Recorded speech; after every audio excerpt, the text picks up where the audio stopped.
Hello friends, welcome to Daring Mariner. Today we will be discussing about buoyant force, Archimedes principle, and principle of flotation. That is how ship floats. First we move on to buoyant force. Here we can see a floating object. Buoyant force is applying from the water, from the underside, and the other force, that force we are exerting. Two scenarios we can see, floating and sinking. So let's move on to buoyant force. When a body placed in a fluid, the fluid exerts some pressure on the body. That fluid is known as buoyant force. This buoyant force is the pressure exerted on the body by the fluid. This pressure increases as the depth increases, because we also know that when we put a ball in a water and we apply pressure, we need not to press it down to the more depth, we need to apply more pressure. So the pressure on the bottom of object is always larger than the force on the top. So the net upward force is larger than that at the bottom. So this is the buoyant force. Buoyant force is nothing but when a body is placed in a fluid, then the fluid will exert some upward force on the object. It is known as buoyant force. This buoyant force is a pressure exerted on the body by the fluid, and this pressure will be very high, so that they will pull it upward. Then Archimedes principle. Here we can see the buoyant force equal to the weight of displaced water. Here from scenario,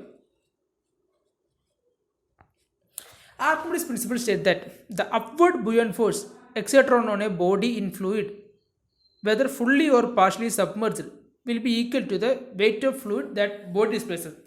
That means the upward buoyant force acting on a body, whether the body is fully or partially submerged, will be equal to the weight of fluid that the body displaces. If it depends, the upward force, buoyant force, depend on the weight of fluid that the body displaces. That means buoyancy will be equal to the weight of displaced fluid. If weight of water displaced is less than weight of body, means then the body will sink. That means buoyant force will be less, means then the body will sink. Otherwise the body will be floating. You understand?